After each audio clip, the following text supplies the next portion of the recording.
Welcome back to the Tennessee Frugal Craftsman. I'm getting ready to fell one of my largest trees yet.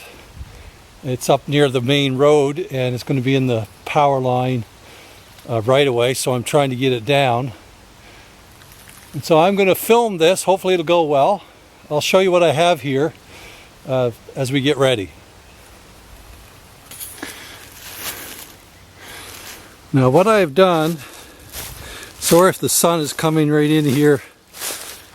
I don't know whether you can see this, but I have got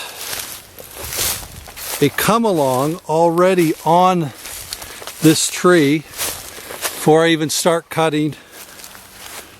Yeah, the sun is going to be right in my way here, so I'm going to come in here behind. Now right there, I've got a come along hooked up. You can see it wrapped around the tree there. I'll come around here and get out of the sun a little bit more.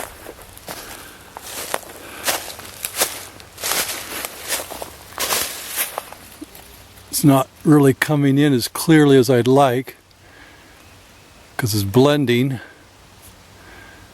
But that cord, I've got that cable running right up. There's my come along. I've got pressure on it. And I'm connected up about 6 or 8 feet up onto the tree there. So I've got pressure on it. I'm going to use wedges as well. So I'll come back here and I'll let you watch the process. We'll see if this sun is not going to be too much in the way.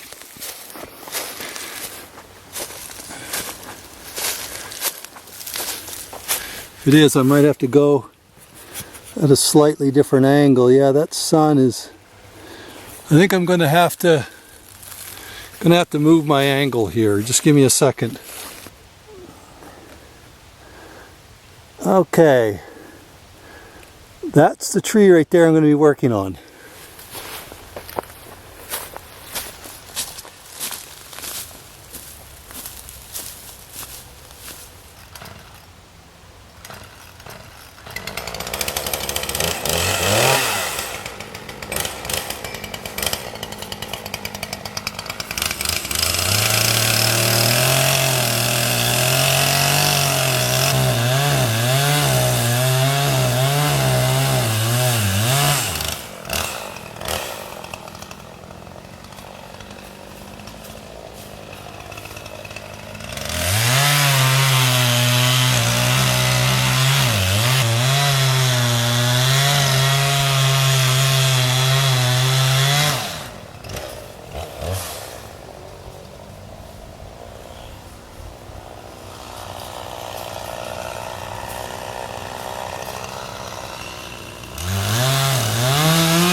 here's the tree I just fell. It's one of my largest trees. I dropped it through this opening, and of course I expected this to happen. The tree broke right there. You can see where it split and broke apart because I'm coming at it from over this side hill. There's quite a ravine here, and so hopefully the rest of the logs will be fine, but I'm going to limb this out, try to clean it up a bit. I haven't got a lot of time today, but I wanted to get this log on the ground, get this tree on the ground, and well, I've got it done. I'll look up here. For the most part, the only thing that got hung up in the tree is just a little small branch there. I did split off a limb off of this hardwood. Up there you can see, and that's laying down in there. But that's par for the course. I wasn't sure whether I was going to have to take that hardwood tree down anyway. Looks like I probably will now. But yeah, so it's on the ground. I will turn around here and see if I can't get this, maybe a little bit of the logging. This is going to be interesting because it's so high off the ground here. As you can see, I'm at about, this is almost 6 foot height. You can come around here and see me. This is how high it is off the ground, so I'm going to have to be careful cutting these logs. So I will turn this around and let's see if I can get some of this limbed out. I'm going to start down here at the end over here and see if I can't get this limbed out some.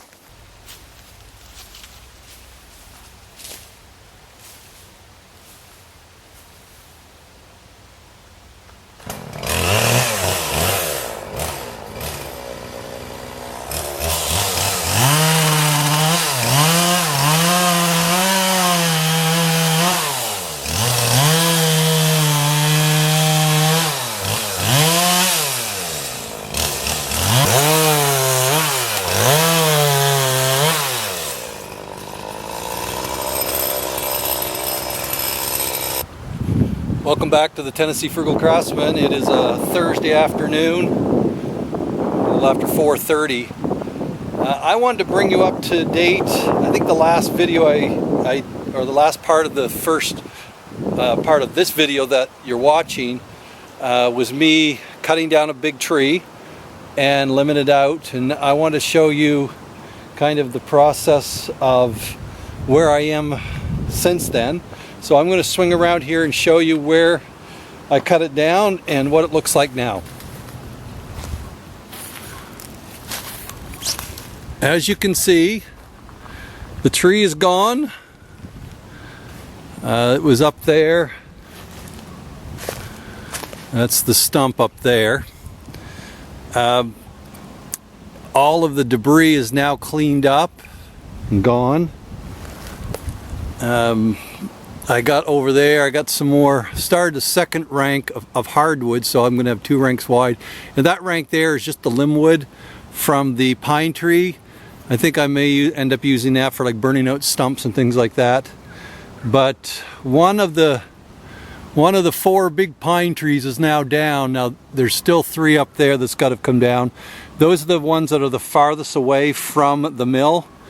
And so I did a little experiment. Originally, my plan was to get a friend of mine, he's got a little bobcat, and to get him to come in here and bring the logs out after I got the trees down.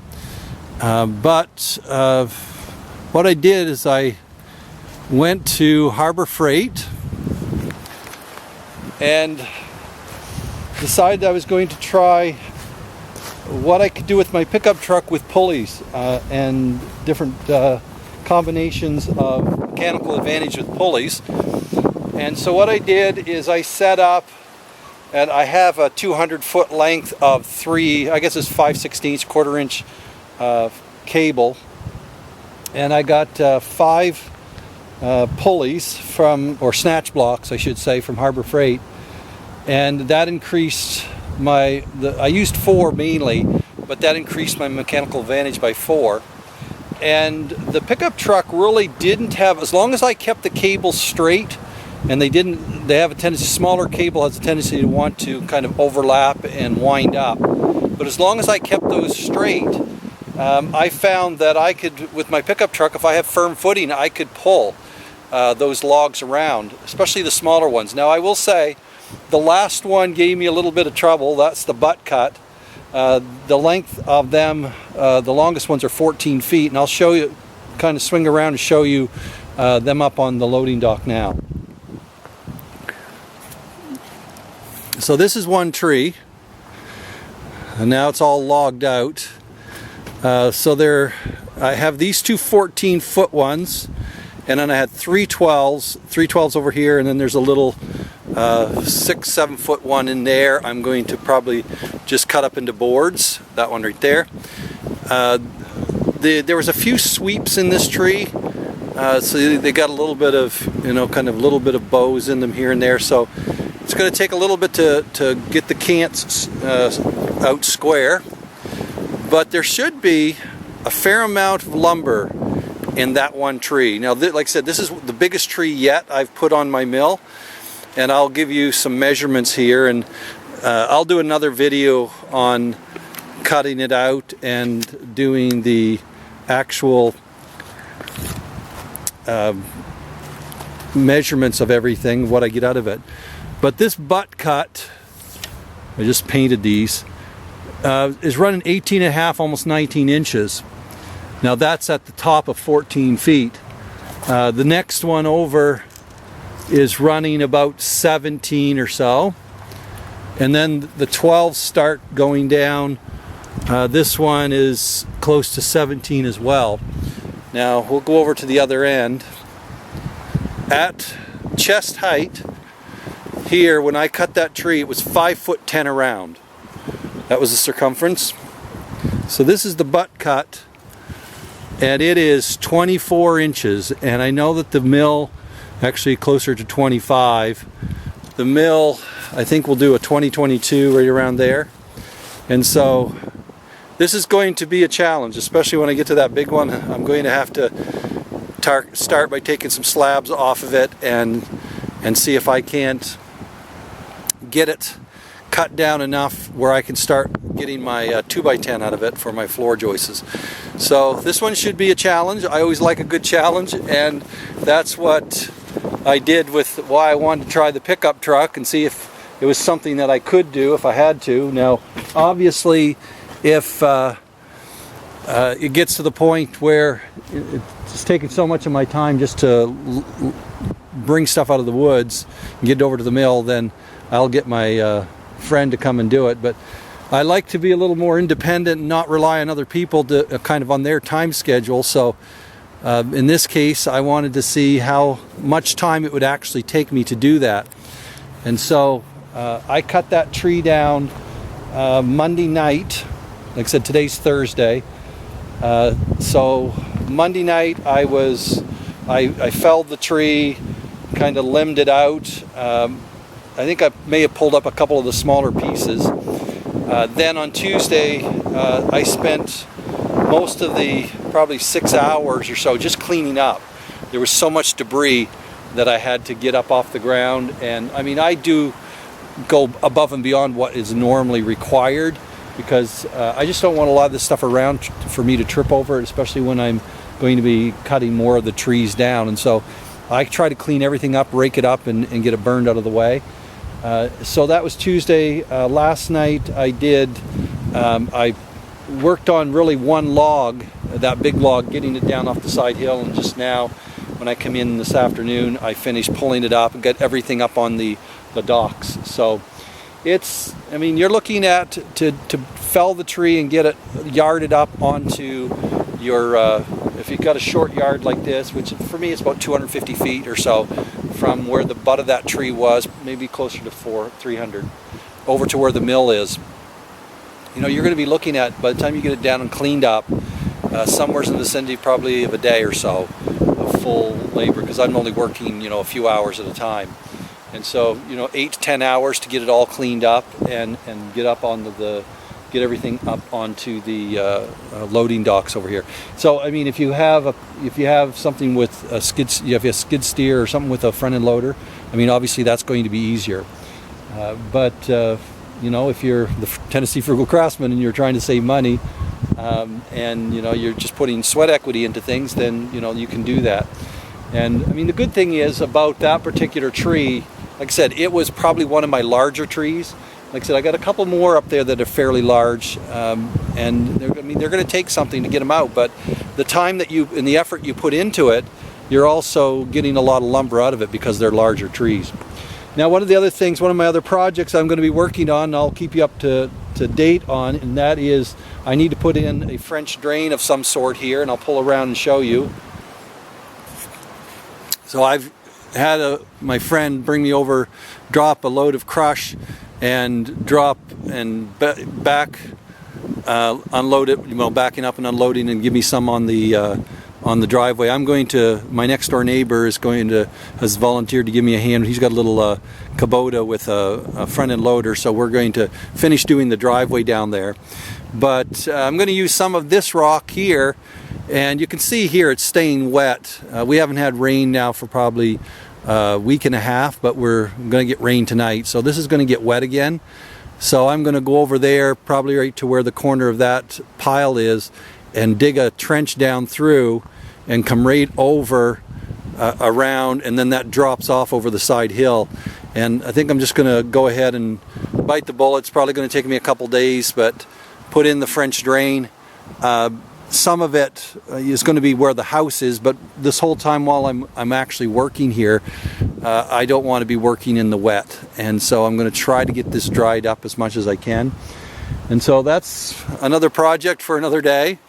It's all part of the, developing the property and getting ready for the house. And so I will keep you up to date when I start milling this stuff out, and let you know just how many 2x10 and board feet of lumber. It's got to be well over 500 in that tree, with a tree that size. And so I will let you know, and like I said, I'll give you all the measurements and what I get out of it. Until the next time, you have a great day, and thanks for joining me, and thanks for subscribing to my channel. If you haven't, please hit like and subscribe.